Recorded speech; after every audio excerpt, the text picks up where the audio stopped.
पापामराति धर्मो बन्धुर्जीवस्य चेतनिश्चिन्वत् समयं यदि जानीते श्रेयो ज्ञाता ध्रुवं भवति।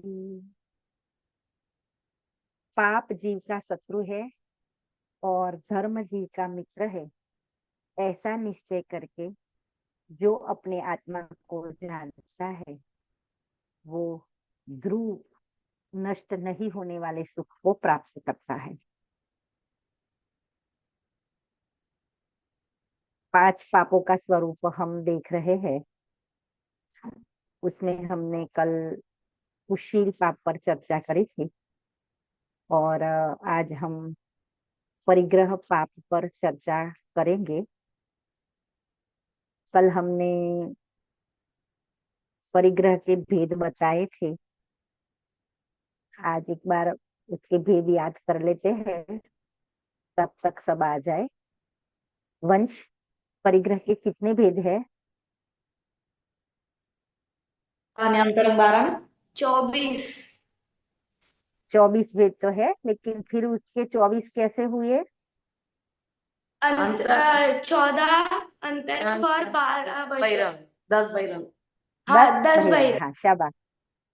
10 बहिरंग और 14 अंतरंग। अंतरंग यानी जीव के परिणामों में होने वाला परिग्रह, और बहिरंग यानी बाह्य में जो दिखाई देते हैं संयोग, वो है बहिरंग। वंश नाम बोल पाएगा अंतरंग परिग्रह के?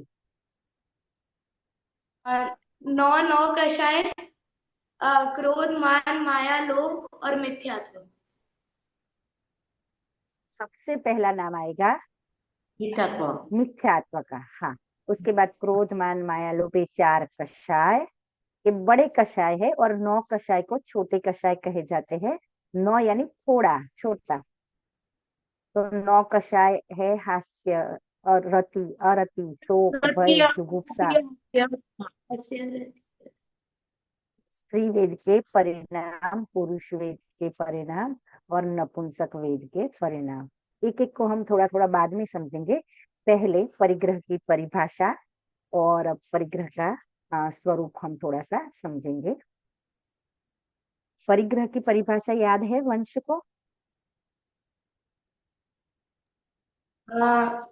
शरीर को या अन्य पदार्थ को अपना मानना। ये तो एक, हाँ बात तेरी सही है, लेकिन एक वर्ड है, वो सूत्र है, तत्वार्थ सूत्र का। कोई बात नहीं है ना, हाँ। मैं बोल देती हूँ, मूर्छा परिग्रह, अभी याद आ गया है। मूर्छा परिग्रह एक तत्वार्थ सूत्र का 7वें अधिकार का सूत्र है। उसका अर्थ क्या होता है? जिनके कैमरे बंद है चाहे तो खोल दे तो मुझे अच्छा लगेगा, है ना मीना बहन? खोल पाओ तो खोल दो कैमरा। अभी बात थी मूर्छा परिग्रह। मूर्छा यानी क्या? मूर्छा का मतलब होता है ममत्व परिणाम। आचार्य देव ने ये सूत्र दिया है और उसमें लिखा भी है, मूर्छा यानी ममत्व परिणाम। देखो हम देखते हैं, परिभाषा देते हुए आचार्य देव ने, अमृत चंद्र, देखो मूर्छा परिग्रह एक तो तत्व सूत्र का सूत्र है। अमृत चंद्र आचार्य देव ने पुरुषार्थ सिद्धि उपाय ग्रंथ में मूर्छा किसे कहते हैं बताते हुए लिखा है कि ममत्व परिणाम, ये मेरा है ऐसा मानना और उसके प्रति राग करना, ये ममत्व के परिणाम ही मूर्छा है ना। 2 चीजें हमने सीखी। परिग्रह किसे कहते हैं? तो मूर्छा पर है, आचार्य देव का सूत्र है। और मूर्छा क्या है ये भी आचार्य देव बताते हैं कि ये मेरा है, ये मानना और उसके प्रति राग करना ममत्व परा है। आगे जयसेन स्वामी प्रवचन सार की टीका में लिखते हैं, मूर्छा परिग्रह है, इस सूत्र में यह कहा है कि अंतरंग इच्छा रूप रागादि परिणामों के अनुसार परिग्रह होता है, बहिरंग परिग्रह के अनुसार नहीं। यानी मुख्यता पर यहाँ बताना ये चाह रहे हैं कि मुख्य परिग्रह अंतरंग है, बाह्य परिग्रह पर तो सिर्फ उपचार आता है, व्यवहार से कहा जाता है। थोड़ा समझेंगे तो ख्याल आएगा। देखो, जैसे अगर बाह्य परिग्रह को ही परिग्रह मान ले तो क्या दोष आएगा। पहले, सबसे पहले तीर्थंकर भगवान का समोशरण होता है। वो तो सबसे सुंदर रचना, स्वर्गों से भी सुंदर चीजें उसमें होती है। तो वो सारा परिग्रह मानना पड़ेगा अरिहंत भगवान का, तीर्थंकर भगवान का। लेकिन भगवान को उसमें राग भी नहीं है और ममत्व भी नहीं है, यानी मूर्छा नहीं है, इसलिए वो अपरिग्रही है। अगर बाह्य परिग्रह को ही परिग्रह माने तो देखो, उदाहरण से थोड़ा समझेंगे तो ख्याल आएगा। मान लो आप कहीं, मान लो शिखर जी जा रहे हो और आपने कहा, दीदी ये 50 तोला सोना है, मेरे घर में था, भी बैंक बंद है 2-4 दिन के लिए, तो आपके घर पे रख देना और आकर मैं ले जाऊंगी। मैंने बोला ठीक है, और मैंने अपने तिजोरी में उसको बरोबर सुरक्षित जैसा दिया था वैसा रख दिया। वंश, मुझे बताओ, ये मेरा परिग्रह हुआ कि नहीं। हुआ। अच्छा, और कोई बोलेगा ये मेरा परिग्रह है कि नहीं है। हाँ मीना बेन। नहीं है, मीना बेन नहीं बता हुआ रहे ना, हैं नहीं। तो मेरी हाँ नहीं नहीं है। है। नहीं है, क्यों नहीं है, अब आप रीजन बताओगे क्यों नहीं है। क्योंकि वो मेरी चीज नहीं है, मैंने माना है, ये मेरी मान्यता में है कि वो मेरा नहीं हाँ है ऐसा। हाँ, मान्यता में इसे अपना नहीं माना, इसलिए उसके परिग्रह का दोष भी मुझे नहीं लगता। ठीक है। और ये समझ लो कि मेरे गांव में, मान लो यहाँ से 250-300 किलोमीटर दूर है, वहां बैंक में लॉकर में मेरा सोना पड़ा हो, तो वो परिग्रह मेरा अभी मुझे दिखाई भी नहीं दे रहा है, मेरे पास में भी नहीं है, दिखाई भी नहीं दे रहा है, मेरा विकल्प भी नहीं चल रहा है। बताओ मुझे उसका परिग्रह लगेगा कि नहीं। हाँ लगेगा, लगेगा, क्योंकि वो बराबर है ना, मान्यता क्यों में मेरा है, मैं हूँ हाँ ऐसा। हाँ, ये मेरा है, ऐसा मान्यता में पड़ा है, तो सोते हुए भी उसका परिग्रह मुझे लगता है। वंश, समझ में आया बेटा, है ना, कि जो चीज अपनी नहीं लगती, वो चाहे अपने घर में पड़ी हो तो भी उसका पाप नहीं लगता, वो परिग्रह नहीं का है। और ये लोक में भी हम अच्छे से समझते हैं, है ना। और जो चीज इतनी भी दूर हो, अपनी लगती है, तो वो परिग्रह कहा जाता है ना। देखो, एक और उदाहरण से समझते हैं। मान लो मेरे पास एक्टिवा है, ठीक है, और मैं उसको यूज करती हूँ, चलाती हूँ। अब सोचा कि बहुत पुराना हो गया है, तो इसको बेच देते हैं, ठीक है। और मान लो मैंने बेचा, उसके पहले ही उसके ऊपर कोई बेच से पहले ही मान लो बच्चों ने खेलते समय उसके ऊपर ऐसे ऐसे ऐसे क्रैशेस बना दिए। बोलो दुख होगा कि नहीं होगा। दुख होगा, है ना। क्यों क्यों होगा, भी पता चलेगा क्यों होगा। एक्टिवा पे क्रैशेस किए इसलिए दुख नहीं हुआ था, है ना। और परिस्थिति खड़ी करके अब मैंने उसको बेच दिया, ठीक है। बेच तो दिया, लेकिन अभी पैसे थोड़े आए थे, थोड़े बाकी थे।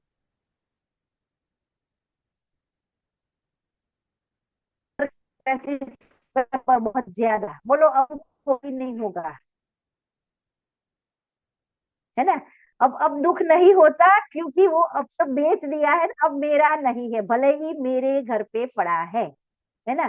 तो ये समझना कि जो चीज अपने संयोग में है, अपने पास है, फिर भी अगर उसमें एकत्व ममत्व के परिणाम नहीं है, तो उसका परिग्रह हमें नहीं लगता है। और जो चीज हजारों किलोमीटर दूर हो, लेकिन वो मेरी है ऐसी मान्यता पड़ी है, तो वो हमारा परिग्रह हो जाता है, उसका परिग्रह का पाप हमें लगता है। देखो, हमने सीखा क्या कि मूर्छा परिग्रह है, यानी जहां मूर्छा नहीं है वो संयोग है, तो भी वो परिग्रह नहीं है। हमने तीर्थंकर का उदाहरण देखा, उनको समोशरण का परिग्रह नहीं कहा जाता। अब बहिरंग परिग्रह, वास्तव में देखो, परिग्रह 24 प्रकार के हैं, और जब तक बहिरंग परिग्रह भी नहीं छूटा है, तब तक वो परिग्रह ही कहा जाएगा। लेकिन कैसे, वो थोड़ा समझना पड़ेगा। धवला जी में लिखा है कि वास्तव में अंतरंग परिग्रह ही परिग्रह है। बहिरंग परिग्रह को परिग्रह इसलिए कहा है क्योंकि उसके आश्रय से जीव अंतरंग परिग्रह करता है। जैसे मिथ्यात्व करेगा या राग द्वेष करेगा तो सामने कोई ना कोई चीज होगी, घर गाड़ी बंगला पैसा पत्नी बच्चे, कुछ न कुछ चीज होगी जिसके ऊपर ये मिथ्यात्व और मोह राग द्वेष करेगा, है ना। इसलिए बाह्य परिग्रह को भी छुड़ाया भी है और बाह्य परिग्रह को परिग्रह कहा भी है। लेकिन जब तक अंतरंग परिग्रह पड़ा है, बाह्य परिग्रह छूट भी जाएगा तो भी वो अपरिग्रही नहीं कहे जाएंगे। कैसे, थोड़ा समझते हैं, है ना। देखो, कोई कुत्ता है, बिल्ली है, ये जो जितनी भी तिर्यंच गति के जीव है, यहाँ लिखा है, कहाँ लिखा है, मैं ग्रंथ का आधार दिखाती हूँ आपको, कौन से ग्रंथ में, कि वास्तव में अंतरंग परिग्रह छोड़, हाँ, अष्टपाहुड़ सात्विक के अनुप्रेक्षा में एक लिखा है, मैं श्लोक नहीं पढ़ रही हूँ। बाह्य परिग्रह से रहित दरिद्री मनुष्य, जिसके पास कुछ भी नहीं है, ऐसा गरीब कुटिया भी नहीं है, मान लो भीख मांगने वाला है, तो स्वभाव से ही होता है, मतलब बाह्य में तो उसके पास कुछ भी नहीं है। लेकिन जब तक अंतरंग परिग्रह है, यानी मेरा हो सकता है, कि मुझे चाहिए, इस प्रकार का अंतरंग परिग्रह है, तो वो तब तक परिग्रही ही है।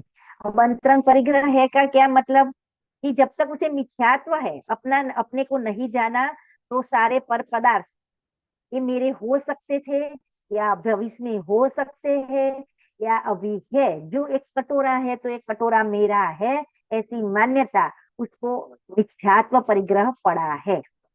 और उसके प्रति राग, अब ऐसा जरूरी नहीं है कि उसके पास एक कटोरा है तो उतना ही परिग्रह कहा जाएगा। जितनी भी चाहत है, पाने की इच्छा है, या फिर कि मेरे पास, मान लो वो धनवान है, था पहले, मेरे पास इतना था लेकिन चला गया, तो वो मेरा था, ऐसी मान्यता भूत भविष्य वर्तमान तीनों संबंधी मेरा है, हो सकता है, मैं भोग सकता हूँ, मैं कर सकता हूँ, उसमें से सुख आ सकता है, ऐसी जितनी भी मान्यताएं उसकी पड़ी है, वो एक तो मिथ्यात्व परिग्रह तो है ही। क्योंकि हमने परिग्रह के, अंतरंग परिग्रह के नाम देखे, उसमें सबसे पहला परिग्रह का नाम है मिथ्यात्व नाम का परिग्रह। जब तक, अब देखो प्रश्न है मेरा, वंश, सबसे पहले परिग्रह कौन सा जाएगा? वंश बोलो, अनम्यूट करो, हाँ। मिथ्यात्व। याद है? हाँ, मिथ्यात्व। क्यों, ऐसा क्यों? मिथ्या क्योंकि मान्यता में पर को अपना माना, यही वास्तव में परिग्रह है। उसके बाद उसके प्रति राग है, वो आगे के परिग्रह है ना। तो जब तक मान्यता में ये मेरा है नहीं छूटेगा, तो राग, चीज नहीं होने पर भी राग रहेगा, है ना। पाने का राग, दूसरे के देख कर राग, है ना, तो राग रहेगा, पत्नी बच्चों का राग, तो राग रहेगा, तो वो परिग्रह अंतरंग सारे के सारे सुरक्षित है। अंतरंग परिग्रह तब तक नहीं जाएंगे जब तक मिथ्यात्व नाम का परिग्रह नहीं जाएगा, है ना। बाह्य में कुछ भी नहीं होने पर भी ये शरीर ही मैं हूँ, और ये मैंने छोड़ा, या ये मैं पा सकता हूँ, ऐसी मान्यता के साथ सारे मिथ्यात्व और सारे राग द्वेष पड़े हैं, अभिप्राय में पड़े हैं, बाह्य में भले ही नहीं दिखते हो। नहीं तो फिर तिर्यंच है, एक इंद्रिय से लेके समस्त तिर्यंच गति के नारकी के जीवों को अपरिग्रही मानना पड़ेगा, और अरिहंत भगवान को परिग्रही मानना पड़ेगा, क्योंकि उनके पास समूह शरणागति होता है। एक और उदाहरण हम देखते हैं समझने के लिए। कोई मुनिराज है और ठंड के दिन है, और वो अपने ध्यान में बैठे हैं, और बहुत कड़ाके की ठंड पड़ रही है।